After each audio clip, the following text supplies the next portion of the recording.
From the world of politics to the world of business, this is Balance of Power.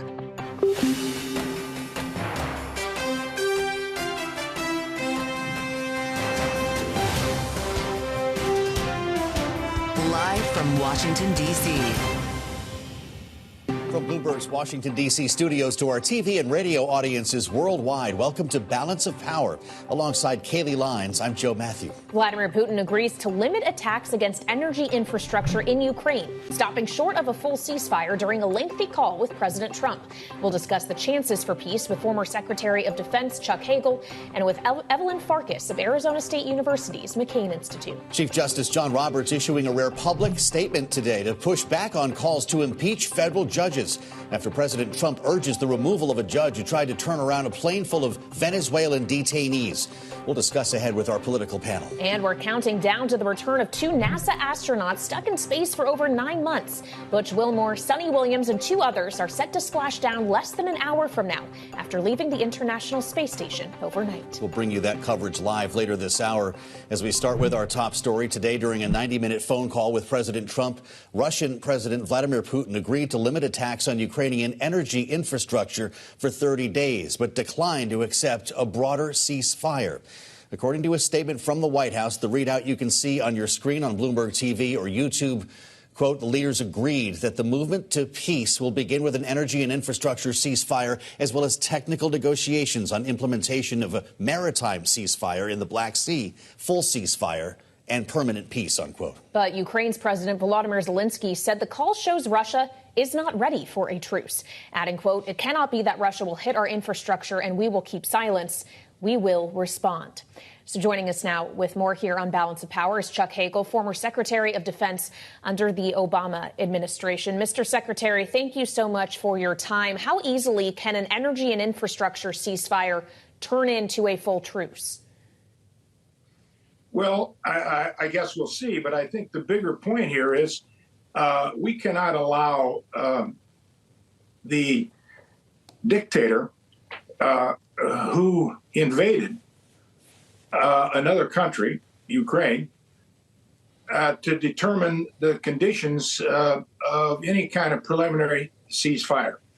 And I think we've got to be very careful with that. I mean, it's clearly in the interest of Russia, the terms that they discussed today and the conditions that Mr. Putin put on any further discussion about a ceasefire.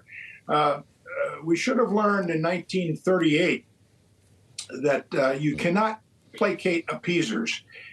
And we've got to be together on this with Ukraine, with Europe.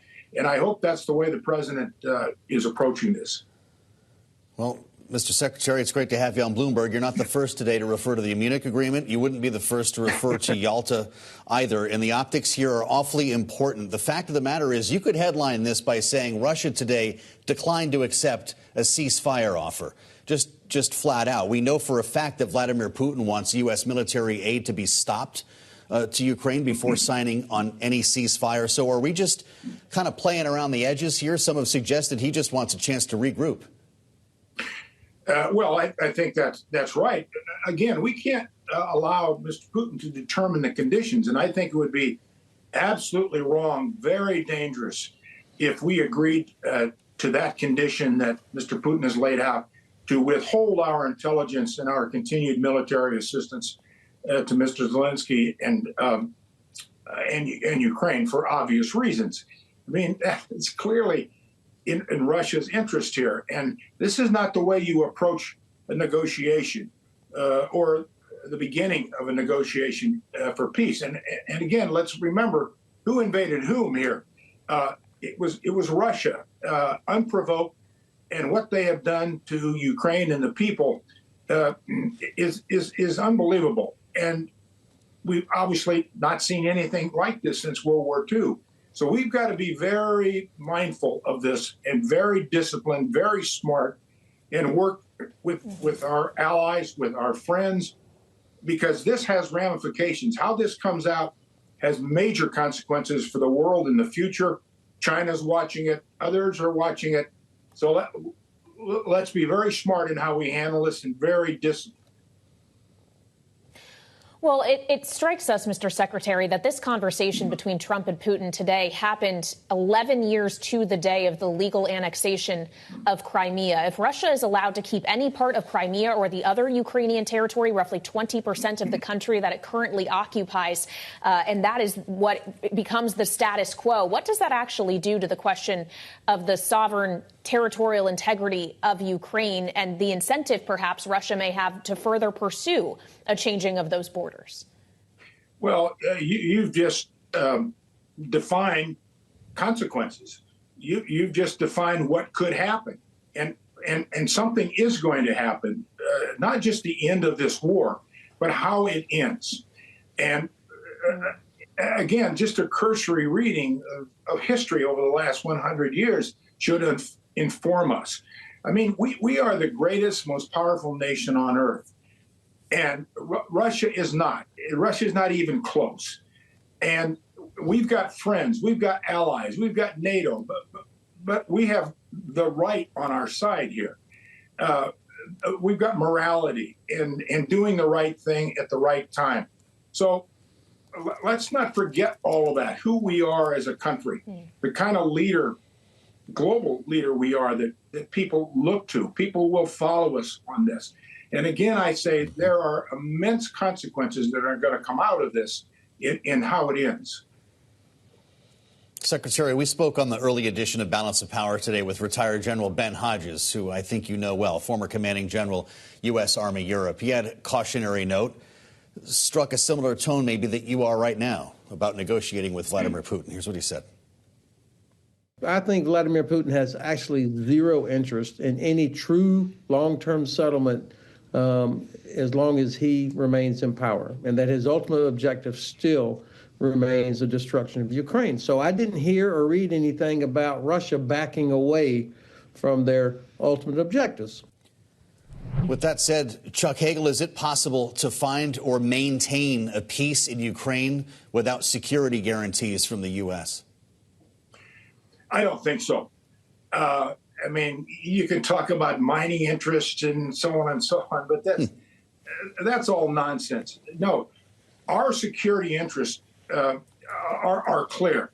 And any long-term peace for Eastern Europe, by the way, I don't think can be legitimately maintained without U.S. involvement and commitments along with our NATO partners in Europe. I mean, let's not forget here, this is the first time this has happened since World War II in Europe.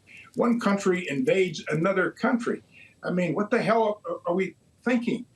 And let's be smart about this, and let's get real about this. The U.S. has security interests, we have economic interests, we have global strategic interests in how this ends and in helping protect our friends and our allies, our commitment, our word. We're not the world's policemen. No, I don't say that. We've never been. But I mean, when you look at the post-World War II world order that we built along with our friends and our allies, collective security, NATO, the most successful collective security institution in the history of man. We've kept the world peace since World War II. No World War III, no nuclear exchange, more people free, more people prosperous. I mean, are we going to throw that away or risk all of that? We should be wise in how we project out as to then what happens and how does this end and how do we want it to end to maintain that kind of peace. I mean, we've had problems in the world, we still do, but we've had a pretty good run since World War II, and that's because of American commitment, trust that people have in us and our leadership. Well, and because the country took a step away from isolationism, arguably, Mr. Secretary, while we're taking a step more towards isolationism now under this administration, not just in terms of actual hard power being provided to other countries, but there's soft power questions as well. I know you signed on to the amicus brief surrounding the dismantling of USAID, warning of the dangers around that. You just described the U.S. as the greatest country on earth and that we should have the strongest, some leverage in these conversations. But what does the potential destruction of U.S. soft power do to our ability to actually be a credible mediator here? Well, a great deal of our power in the world since World War II has come as a result of so-called soft power. That's helping other nations. In fact, that was the whole intent of a post-World War II world order, to build institutions and opportunities for all people, for freedom and education, prosperity, and most important, hope. And so soft power through USAID been a critical part of that since 1961. And every president, Republican or Democrat, has strongly supported that. Every Congress has, because they know it's helping friends. It's helping our partners. It's helping us. It's helping our strategic interests. For example, and I know Evelyn's going to be on after me, and Evelyn and I worked together at the Pentagon when I was secretary. In 2014, when we had the Ebola outbreak in Western Africa, the Pentagon was very involved in helping clean that up. But that's a good example of pandemics, how USAID helps us stay ahead of pandemics that start somewhere else.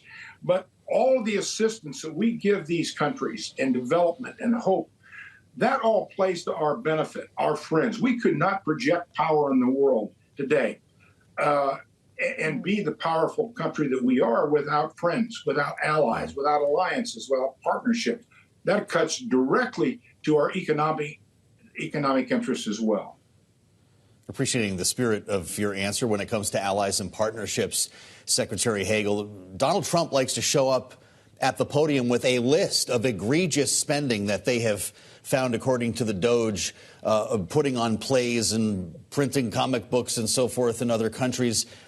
With what you just said, I wonder if you also would support reform at USAID if it's needed.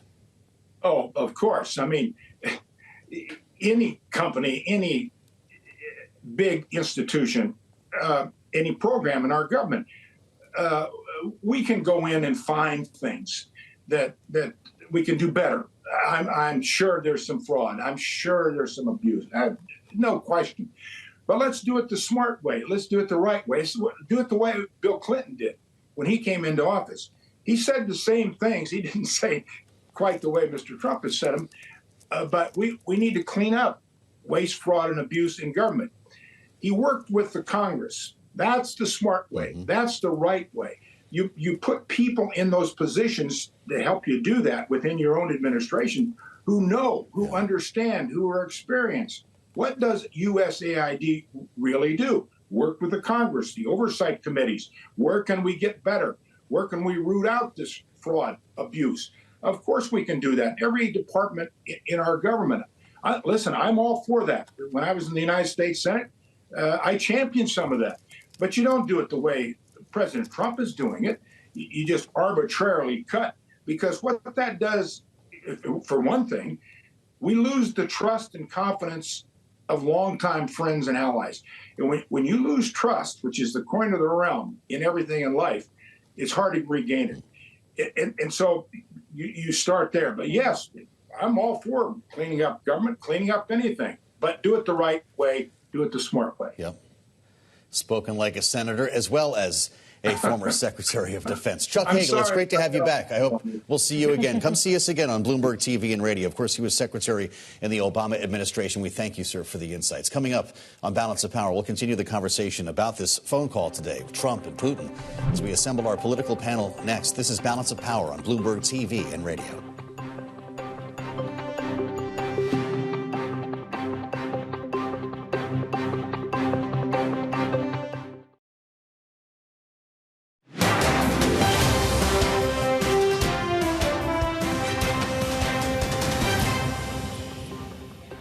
This is Balance of Power on Bloomberg TV and radio. Thanks for joining us. I'm Joe Matthew alongside Kaylee Lines in Washington. Following the big phone call, it did take place this morning, roughly 90 minutes between President Trump and Russian President Vladimir Putin. The U.S. says talks for a full Ukraine ceasefire will begin immediately. We are not there yet. Joining us now, our political panel, Megan Hayes, former special assistant to President Biden, our Democratic strategist, is with us alongside Lauren Tomlinson, Republican strategist and principal of Cornerstone Public Affairs. Great to see you both. Lauren, let's start with you on this today. This is a pretty interesting moment for Donald Trump because he really wants a deal, is all we keep hearing Vladimir Putin seems to be in no rush. How do you see this readout as a bit of a half measure today? We've got an energy ceasefire, an infrastructure ceasefire. Is this a win for the White House or not? I think it depends on how you view it. It is not a win when you're actually looking at finding long-term peace for Ukraine and Russia.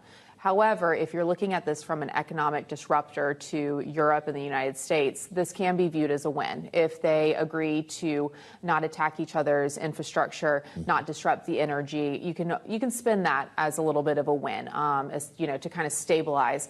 But to me, what this really does is just give Russia time to regroup. I think you've heard that from many guests today.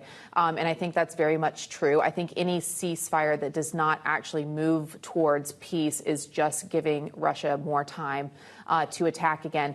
And what was interesting from the initial readout was how President Trump said that they both talked about how they both have great nations and that Russia is a great nation. And what I read to that, and I'm sure you guys have seen this as well, do you remember Putin's very long interview with Tucker Carlson where he went into great depths about the history of Russia? How quickly we forget. How quickly we forget. Yeah. This is something that Putin talks about very often is the grand Russia, the territories that were lost over the years, how he wants to regain what was the great Soviet Union of Ukraine and Eastern European countries. And that, I think, was more of a signal to me of anything else, was that Putin might not necessarily be viewing this as a step towards long-term peace. This is just a step towards him getting what he really wants in the long term, which is full Ukraine territory. Well, and to your point on these two great countries, they also talked today about economic cooperation, this idea that the U.S. and Russia are going to be drawn closer together. Obviously, Donald Trump made his feelings about Russia clear on the campaign trail and on ending this war specifically. But is that really where the electorate is? Does the U.S. want to be closer to Russia? No, I don't think so. And I think one thing we need to remember is Russia could end this war at any time. So these talks of a ceasefire are sort of a joke, and we're living in a not reality. Russia is the one who invaded Ukraine. They invaded a sovereign nation. So it's baffling to me that Trump would even consider this a win. It's also baffling that we are talking to anyone about how great Russia is. I was at the bilat in 2021 when he had a bilat with Joe Biden. He is not a good actor. He is not playing on a fair ground. He does not care about anybody else but what Russia has, and as you just said, regaining that territory that they lost. Well, it's interesting to look at the readout from the White House today. You would think that Ukraine maybe started this conflict. To your point, we're talking about an illegal invasion. There's no reference to that in the readout. And some would suggest that the change in rhetoric, the softening of the tone, is in fact what is needed to get Vladimir Putin to the table. You seem to suggest otherwise. Absolutely, but that may be what's needed for a ceasefire. But to the point earlier, there is no reason to be having these conversations if long-term security and peace for Ukraine is not at the table. And Ukraine would be foolish to give up anything. They've already lost 11% of their land. Russia invaded a sovereign nation. The United States should not be anywhere remotely standing with Russia. So is this the Munich agreement we're working on? We'll heard that more than once today. But I think, too, it sends a signal to China. And I think that's what we should be looking at is I think most Americans go, oh, we don't really have any interest in Ukraine. It's fine. Like, that's between the Ukrainians and the Russians. But what this does send is a signal to China. It's okay to invade Taiwan. We're not going to do anything about it. Go ahead. And that, I think, is a bigger problem in how we deal with Russia during these ceasefire is how other countries are looking at the way we treat Russia as the invader in this situation. All right, Lauren Tomlinson and Megan Hayes, they'll be back with us later on this hour. But first, still ahead, President Trump gearing up for what he's calling, quote, Liberation Day. That's April 2nd, when reciprocal and sectoral tariffs go into effect. We'll have more on that with Jenny Welch of Bloomberg Economics next on Balance of Power on Bloomberg TV and radio.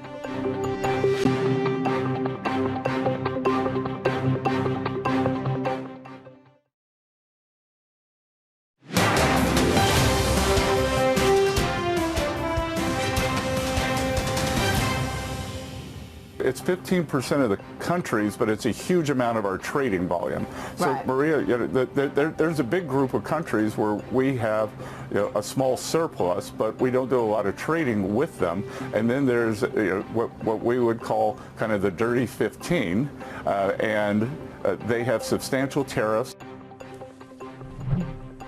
Treasury Secretary Scott Bessent this morning on Fox Business discussing the Dirty 15 trading partners ahead of April 2nd's reciprocal tariff deadline. Joining us now with the latest is Jennifer Welch of Bloomberg Economics. So, Jenny, who exactly are the Dirty 15 and what exactly should they be bracing for?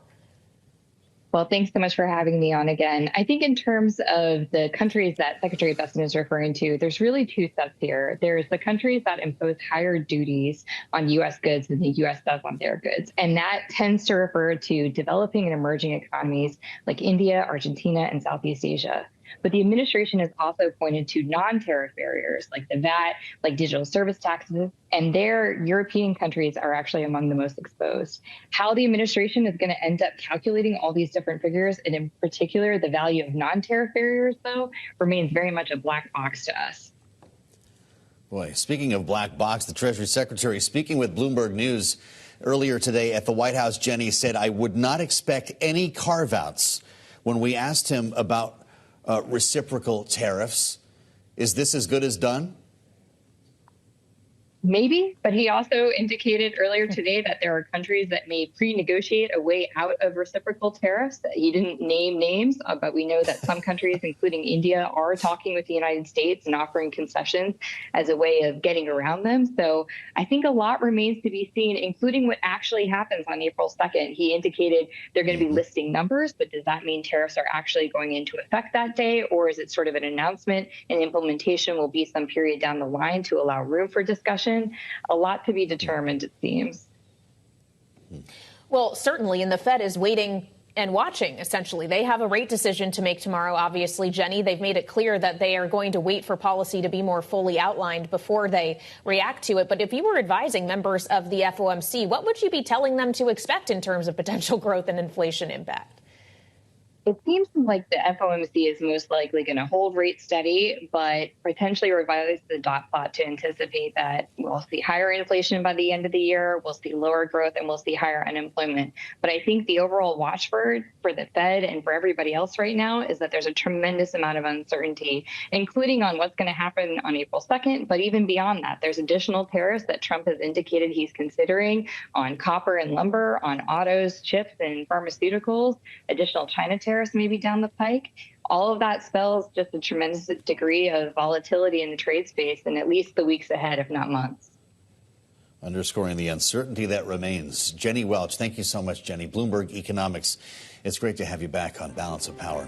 Coming up, Israel launching airstrikes across Gaza, shattering a nearly 2-month-old ceasefire with Hamas.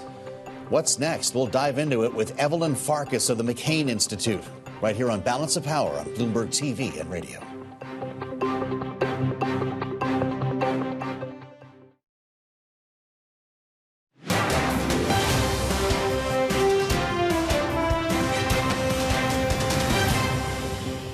While Israel accepted the offer of President Trump's special envoy, Steve Witkoff, Hamas flatly refused to do so. And this is why I authorized yesterday the renewal of military action against Hamas. So I want to assure all our friends around the world, Israel will fight and Israel will win. We will bring our people home and we will destroy Hamas. Israeli Prime Minister Benjamin Netanyahu speaking a short time ago today after Israel resumed military strikes in Gaza, breaking a near 2-month ceasefire with Hamas. Joining us now for more on this and some other hot spots in the world tonight is Evelyn Farkas, Executive Director of Arizona State University's McCain Institute, former Deputy Assistant Secretary of Defense for Russia and Ukraine. Evelyn, it's great to have you back. We'll get to the phone call today between President Trump and Vladimir Putin, but the situation in Israel, in Gaza, is dire. Again, suddenly more than 400 killed, more than 500 injured. Is there any getting back to a ceasefire? I mean, Joe, first of all, thank you for having me again. There has to be. This isn't a way to...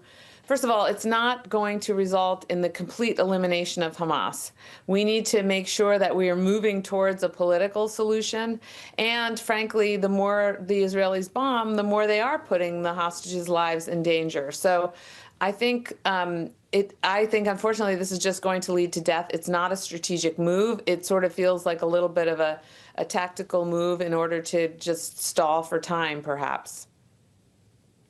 But it also is not yet, at least, a new ground invasion. Evelyn, is that an encouraging sign? Well, I mean, I don't know, because if we're going from a ceasefire to now the Israelis are bombing again, I wouldn't say that that's encouraging. What they really need to do is negotiate. It looked like they were on a path to negotiating a solution after President Trump made comments about, transforming Gaza and moving all the people out.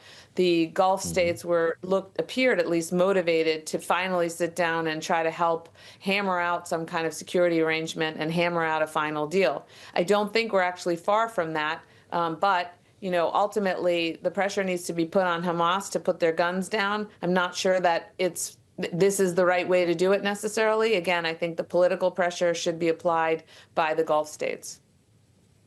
White House Press Secretary Caroline Leavitt said earlier today that the Trump administration was consulted on this before the attacks occurred. Evelyn, should we assume that President Trump endorses this?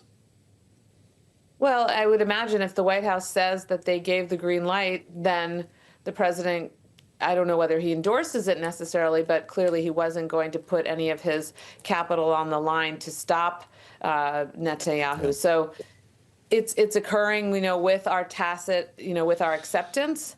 But again, I think President Trump was pretty clear. He wants a ceasefire. He wants the hostages to be exchanged, and he wants to move towards a resolution. Mm-hmm.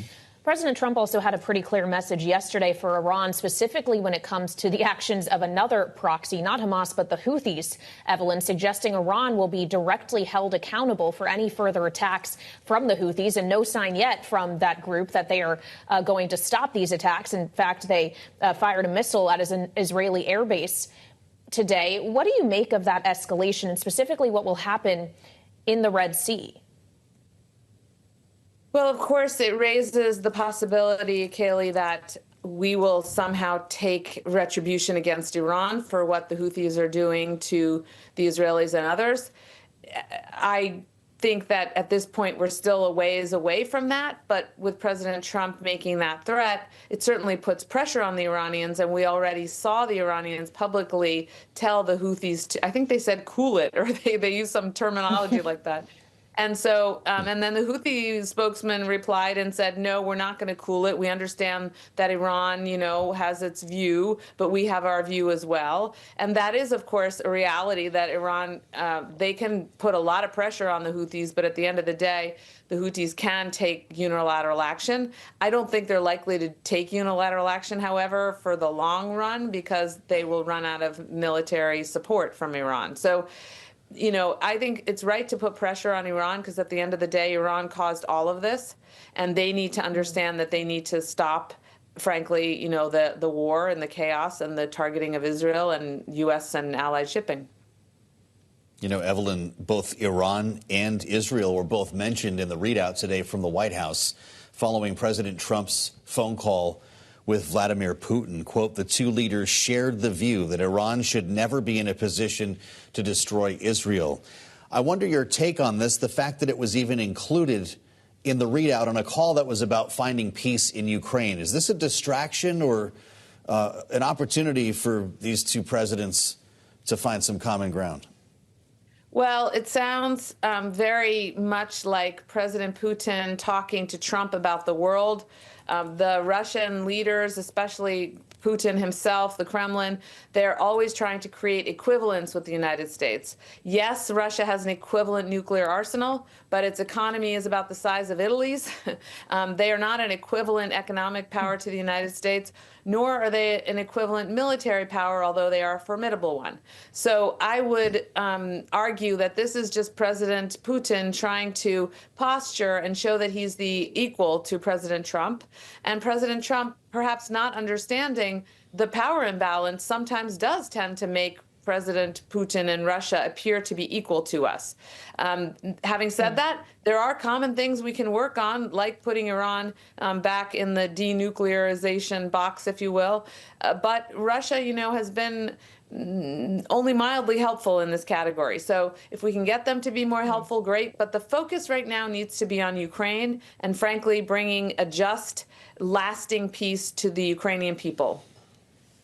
Well, so on that point, Evelyn, Russia today did not agree to a full 30-day ceasefire, just one when it comes to energy and infrastructure. Does that make today a win or a loss if you're on the side of peace here? I'd say neither, Kaylee, because, okay, at the ceasefire on energy, striking energy infrastructure, that's a mutual benefit. The Ukrainians benefit, obviously, because the Russians have been hitting them hard, to include, nuclear facilities. But Ukraine has been incredibly effective hitting Russian oil depots and actually, creating real economic tension, pressure for the Russians. So this is a benefit for both sides. It does take down the temperature somewhat. Having said that, it's not a solution. It just brings you a step closer, perhaps, to a solution. But it also could end up being nothing more than just a kind of delay tactic on the part of the Russians to try to re-seize Kursk and to keep the war going. So if you're a Ukrainian soldier, though, waking up today on the 11th anniversary of Russia annexing Crimea, nothing's changed for you, right? Unfortunately, no. And in fact, many more of your friends and family members have died. You're tired. And at the end of the day, the Russians seem as determined as ever to avoid compromise and keep fighting as long as they can. And right now, again, the United States needs to put more pressure on Russia and the Kremlin. I'm glad we restarted the military and other assistance to Ukraine. That needs to continue along with the assistance other countries are providing Ukraine.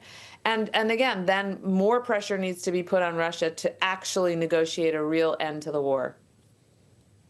All right, Evelyn Farkas, Executive Director of Arizona State University's McCain Institute. Thank you for joining us. And coming up, U.S. Chief Justice John Roberts' message for the Trump administration regarding the impeachment of federal judges. We'll bring you the details when we reassemble our political panel next on Balance of Power on Bloomberg TV and radio.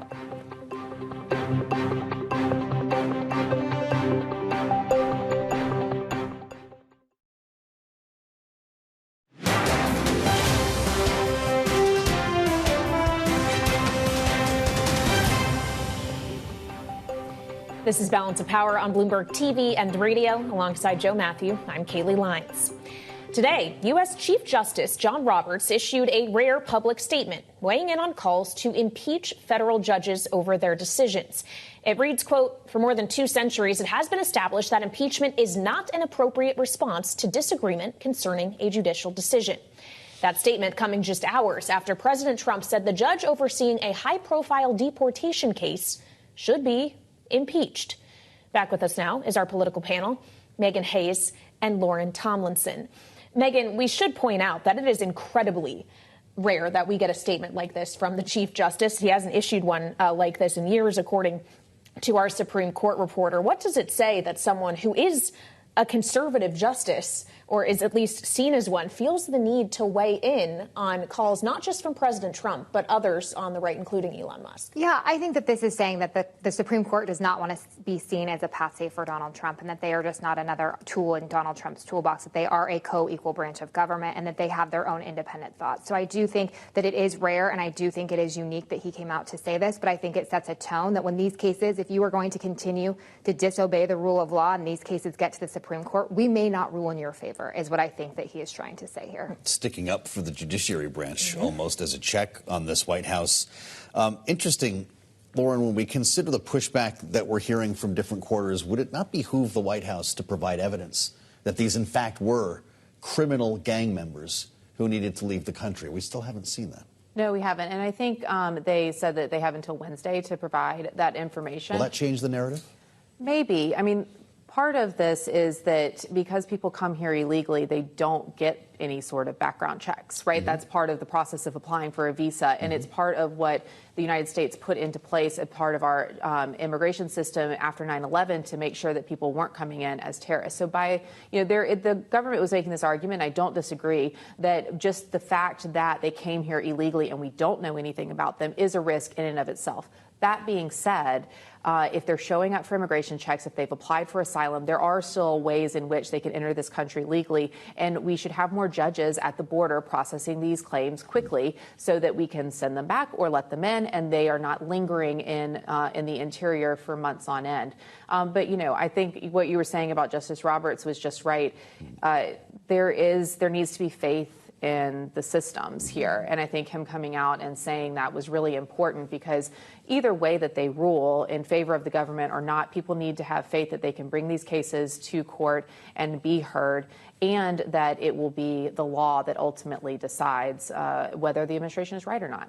Well, and do you have faith that the administration will follow that law, will follow that ruling? Because this whole impeachment conversation around this judge in particular is after the White House was accused of defying his order. Yeah, I think so, because I think there will be political pushback if the law is not followed. I think step one was making sure that Justice Roberts said what he said about defending the independence of the courts. I think step two is if this continues to be a pattern by the White House, they are going to face political repercussions for that, because people do not want to get railroaded in this sense. And I don't think that it's, that's Republican or Democrats. It's not just going to be Democrats that are out there rallying against this. Republicans don't want to see the court system not withheld. So that's going to be the ultimate check. And I think that's every time we talk about anything, is a government is only as good as its people. And ultimately, if the political will is not there for them, then the White House will stop. Of course, this conversation wouldn't be necessary if undocumented immigrants simply saw themselves out. President Trump is going there today, urging undocumented immigrants to self-deport through a new app as part of a new social media campaign the White House is pursuing. Take a listen. People in our country illegally can self-deport the easy way, or they can get deported the hard way, and that's not pleasant. Now my administration is launching the CBP Home app to give people in our country illegally an easy way to leave now and self-deport voluntarily. The self-deport app.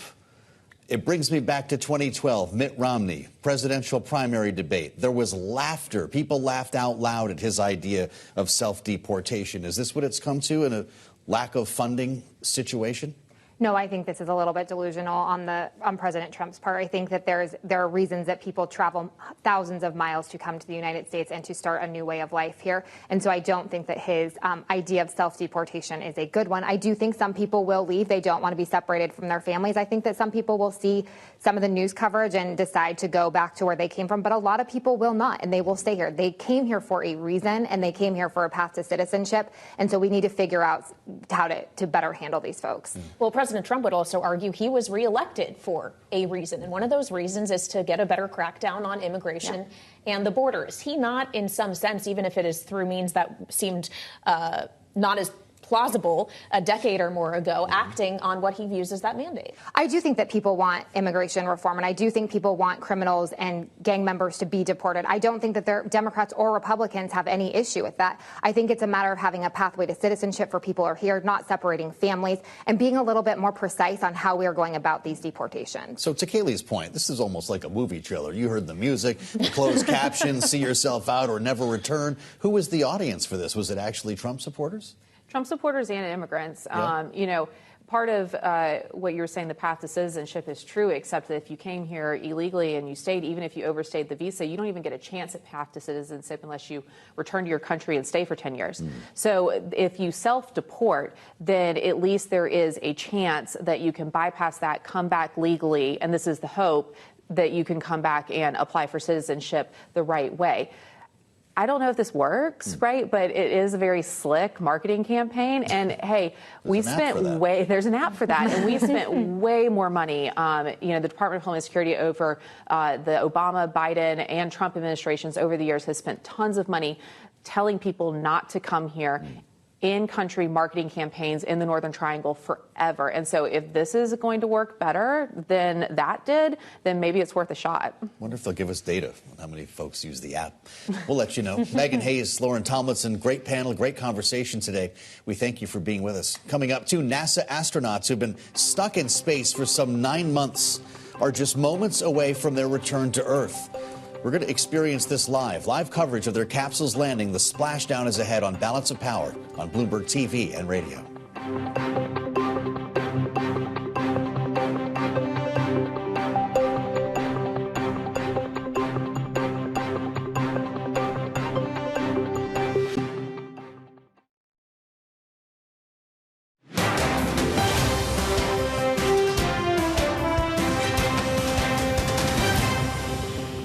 We all of us have the utmost respect for Mr. Musk, and obviously respect and admiration for our President of the United States, Donald Trump. We appreciate them. We appreciate all that they do for us, for human spaceflight, for our nation.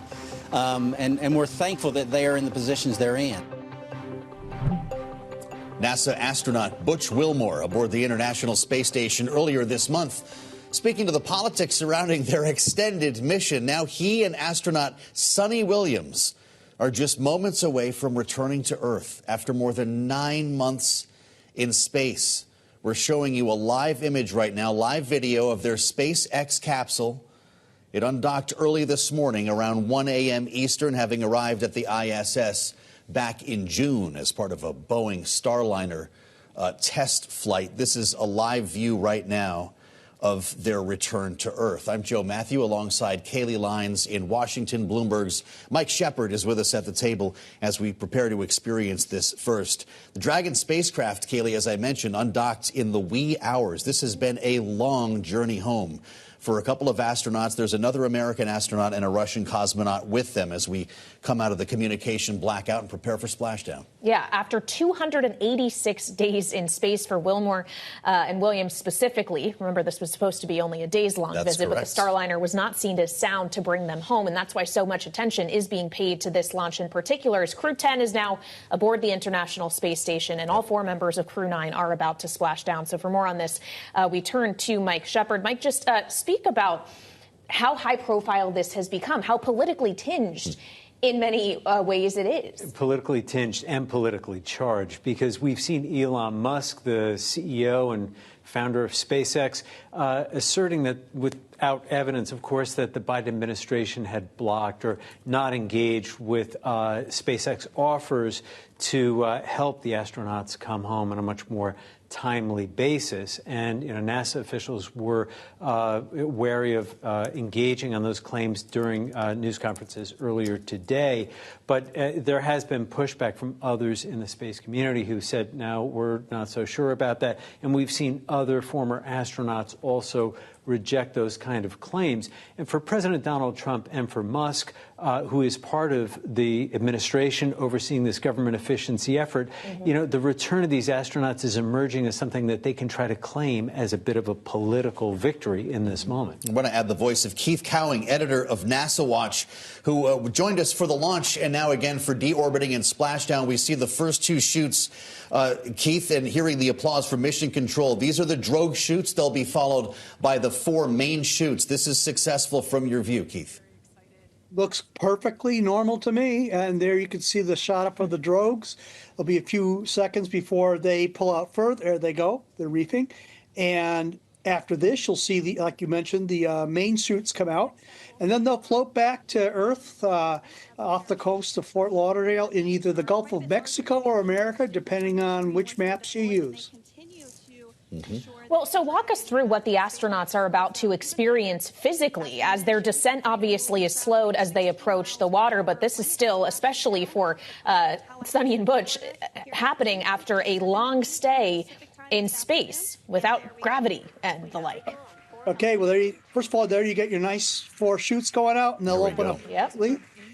What it's like to come back? Well, I've never been to space. I've taken centrifuge rides, and I know what it's like to go up in 6 Gs and then come down and get out. And, you have to gather your senses for a bit. But they've been in space for quite some time with no gravity to deal with. Suddenly there is gravity, and they're about to find out that things fall. And when they stand up, they can fall over, and they may black out a little bit. But other than that, they're going to be happy to be home. It is a rapid deceleration. By the way, we've been showing you images from a WB-57 high-altitude reconnaissance aircraft that is in the air for this occasion. A beautiful shot if you're with us on Bloomberg TV or on YouTube. If you're listening on Bloomberg Radio, we see the Dragon capsule, 4 big parachutes above as it makes its way closer to the water, slowing from about 350 miles an hour to 15 or 16 mile an hour upon impact. Keith, the seats in this spacecraft rotate to make the landing more palatable for the astronauts. Yeah, I've been inside prototypes. It's very comfortable. If you and I had come down right away, from Earth, we would have said, oh, okay. But when you're coming back, even the smallest jar is going to be like, oh, my God, gravity. So it depends on, the couple of people have been up there for a long time, a couple have been up there for a very long time. Their reactions will all be different. Well, and to that notion on the very long time, Keith, I'm sure you've heard phrases thrown around like astronauts that were stuck or that were marooned up there after the inadequacy that was seen in the Starliner. Is that how you understand their experience as they make their return to Earth? No, that's nonsense. They went up in the Starliner knowing that if it didn't work, they might stay up there for a long time until they could come home. I've been on expeditions to the high Arctic near the North Pole. And it's hard to get there. There's logistics involved in getting you from point A to point B. It's hard to live there, coming back. I had one time where I was supposed to come back, and they said, no, it's going to wait 3 days. And I thought, hey, 3 more days up near the North Pole? What's wrong with that?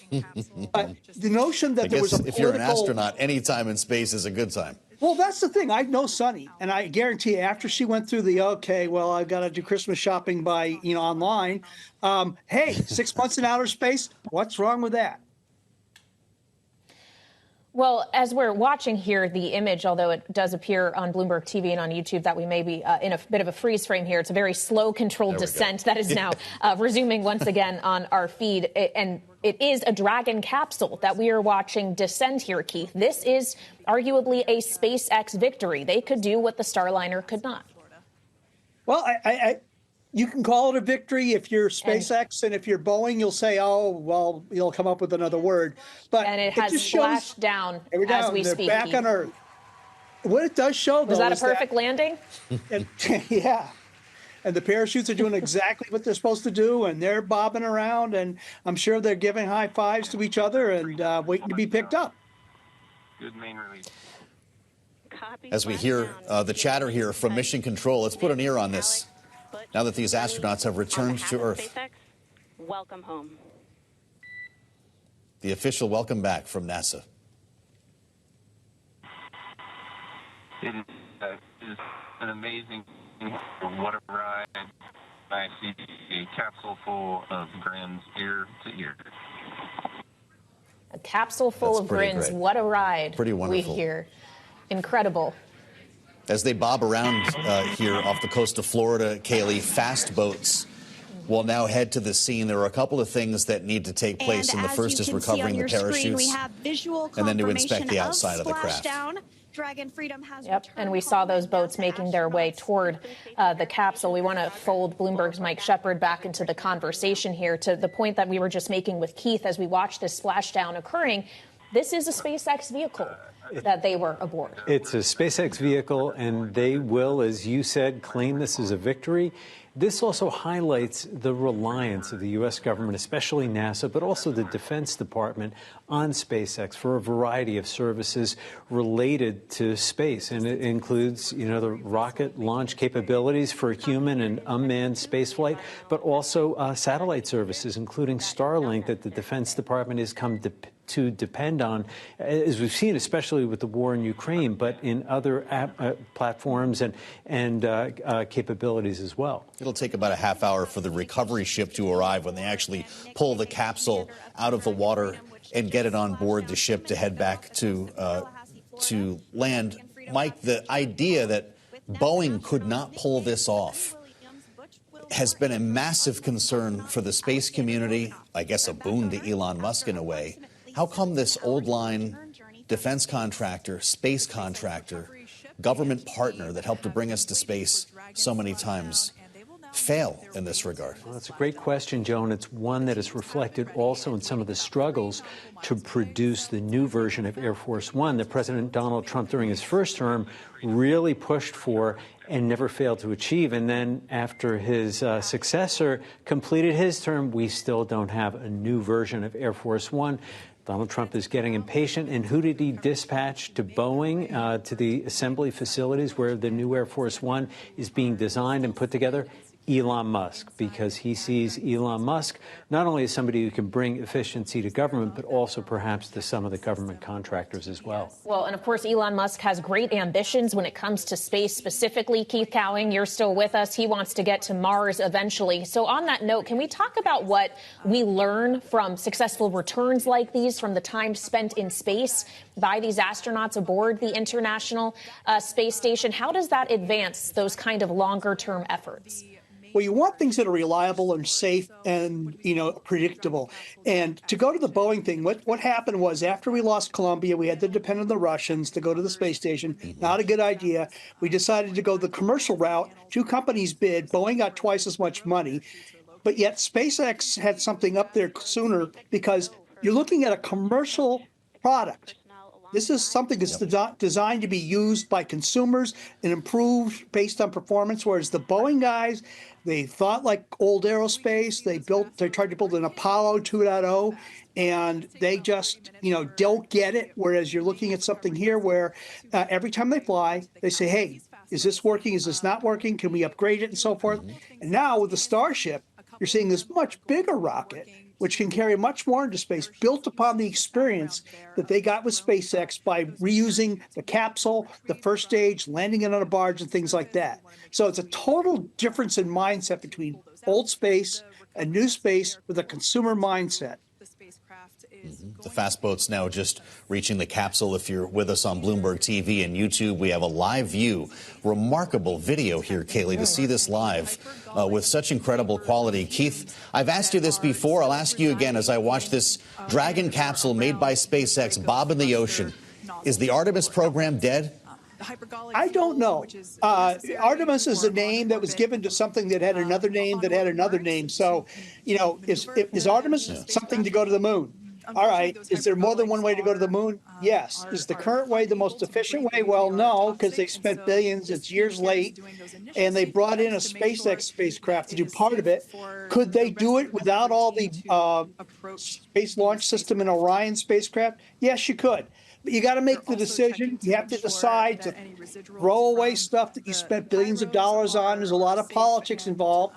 Many states will lose jobs. Some states will gain jobs. So, you see technical decisions being made for political reasons and political decisions being made for technical reasons. And we have a headache, which is the Artemis program.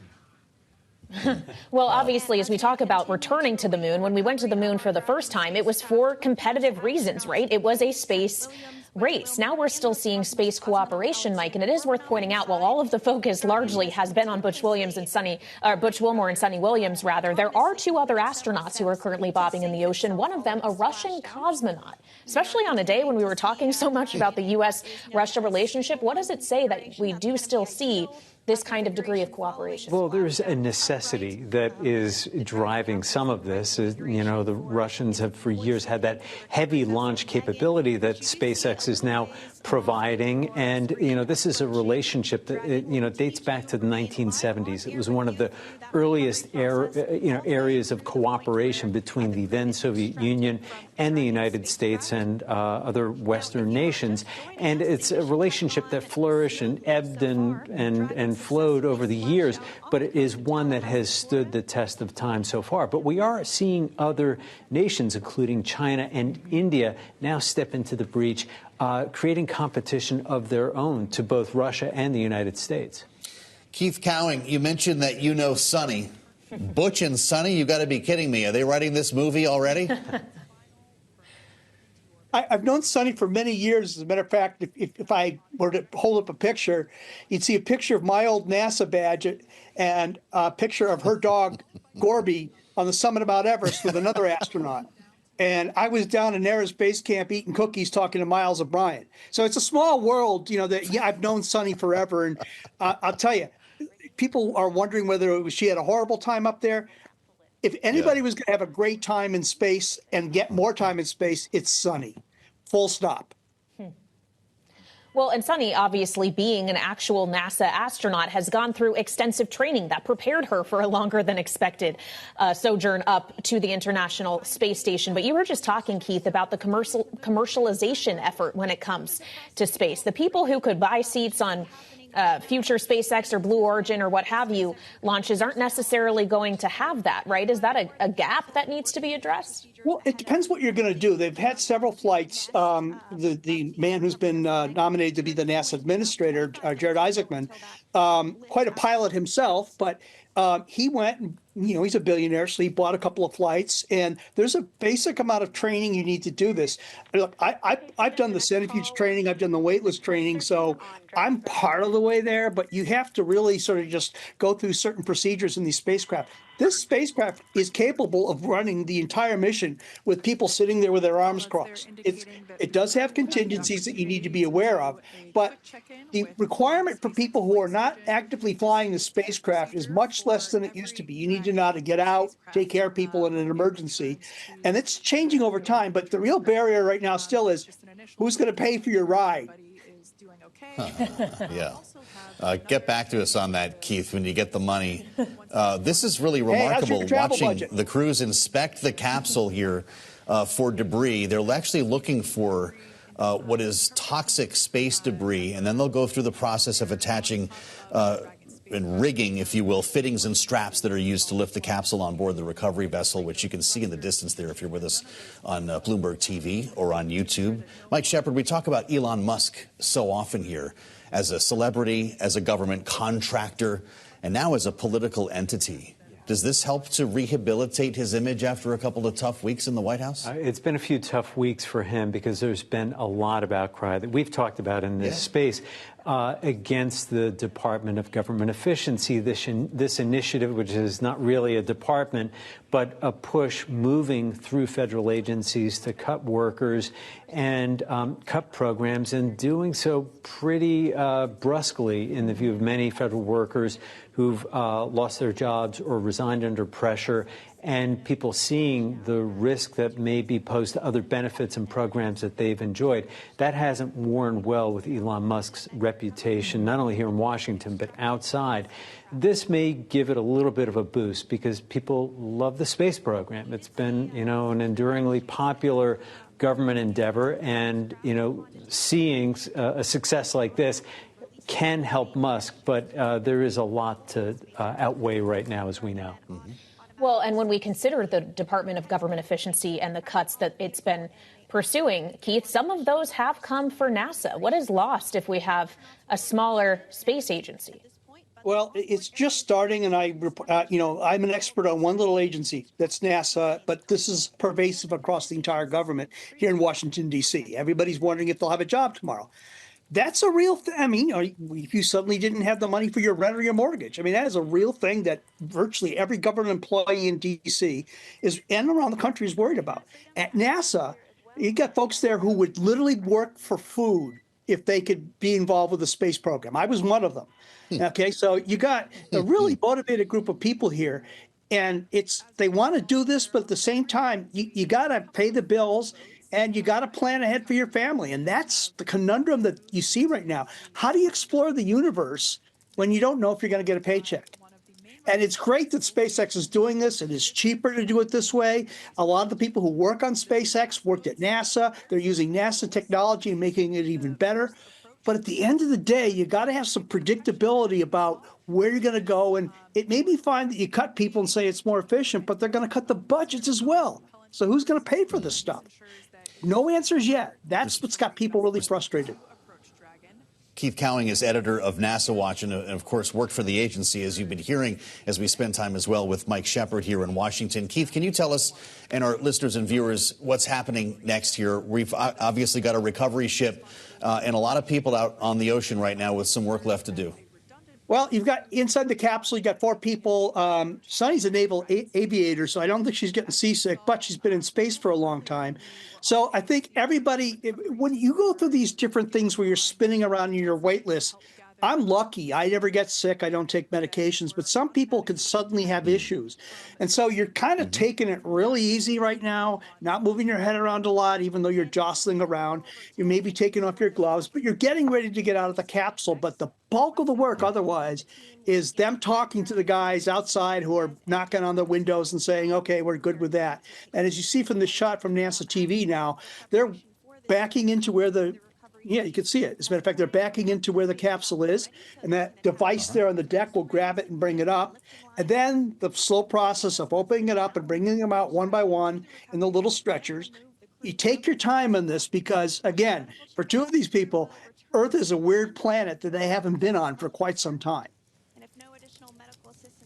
Well, certainly, and we've already kind of touched on the physical changes these astronauts will go to, but I would imagine, Mike, there might be some media inquiries. There might, perhaps, judging by at least recent history in this White House when we looked at the return of Mark Fogel, who was held hostage in Russia, perhaps a trip to the White House to meet with the president. I think we can count on a trip to the White House.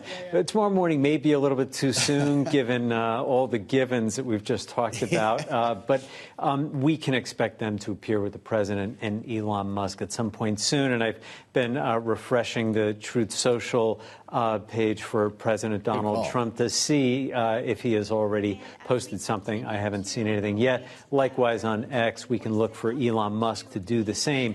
But yeah, they will try to bring the astronauts in the way that you mentioned, Kayleigh, with some of the hostages who've been held overseas and brought back home, thanks to the negotiations led by the president's team. And while they were held, in space under very different circumstances, it nonetheless is something that the administration would like to embrace as a victory. Yeah, that's for sure. Does that worry you, Keith, to see NASA in the center of a political story like this?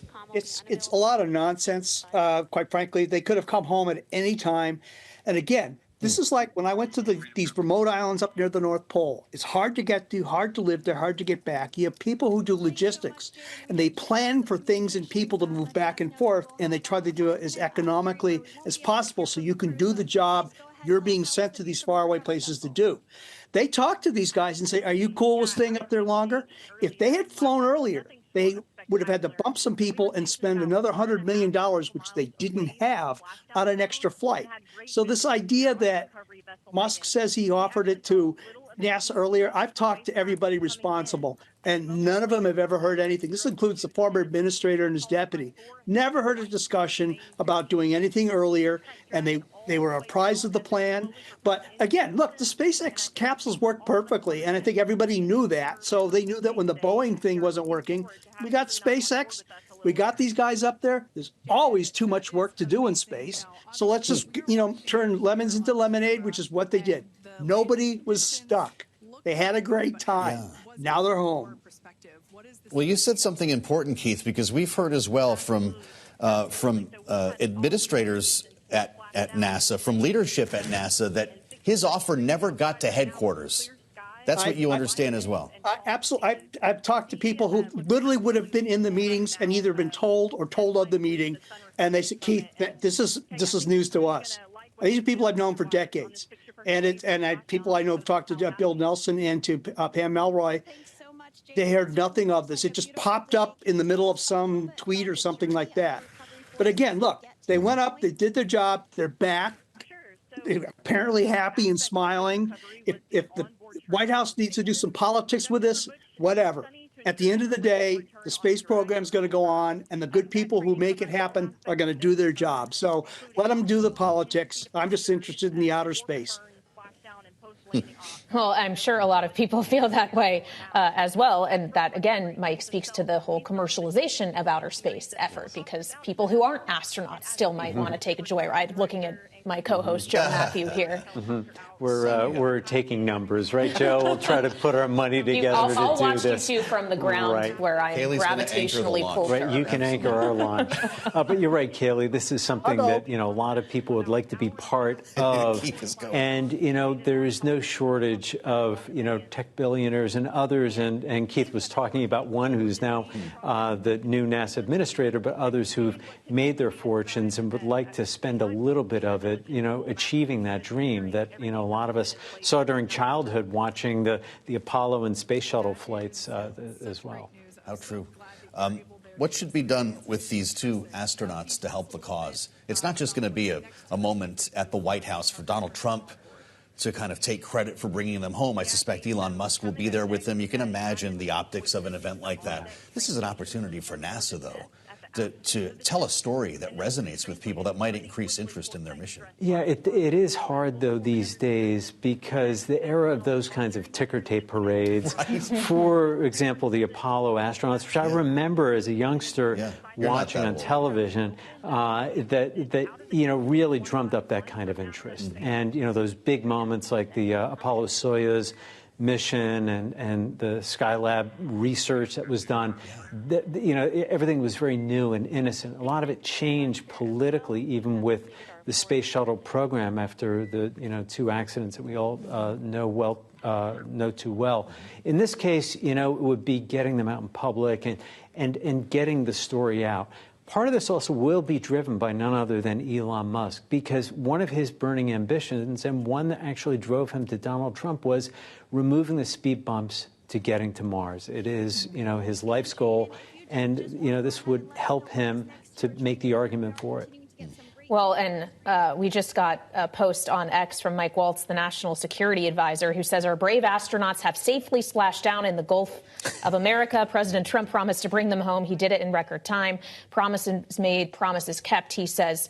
Keith, putting the politics of that aside, though, that is the most important part of what we've seen over the course of the last 20 minutes. These astronauts did make it safely home, and we will see them shortly. Yeah, it's a routine. They could have done this. The scene could have happened anytime in the past 8 or 9 months. Again, I'll just leave it with it's the logistics and the people who wanted to make the most of the people and the time and the budgets that they had did what they did. And, the thing is with these crew, most of these astronauts are, by the time they get back to Earth, they've had a profound experience that they want to share with everybody. Sunny is, of all the astronauts I know, she's one of the best. She even was communicating with her former grade school teachers about what was going on during her flights. So these people want to tell everybody about the excitement of space and how everybody has a relevance to it. Not just, the flyboys and flygirls, but All right, we'll leave it on that note. Keith Cowing, editor at NASA Watch, and Bloomberg's Michael Shepard also with us for this splashdown. Thank you so much. After 286 days in space, months longer than expected, Butch Wilmore and Sunny Williams are home and about to climb out of that capsule in the Gulf of America. That's right. What a gorgeous shot, and I'm glad we could bring it to you here live on Bloomberg TV and radio. Not just the launches, but the splashdowns. This is Balance of Power. We'll see you back here tomorrow on Bloomberg TV and radio. Egress from the Dragon spacecraft. Now, here on your screen, you can see dolphins actually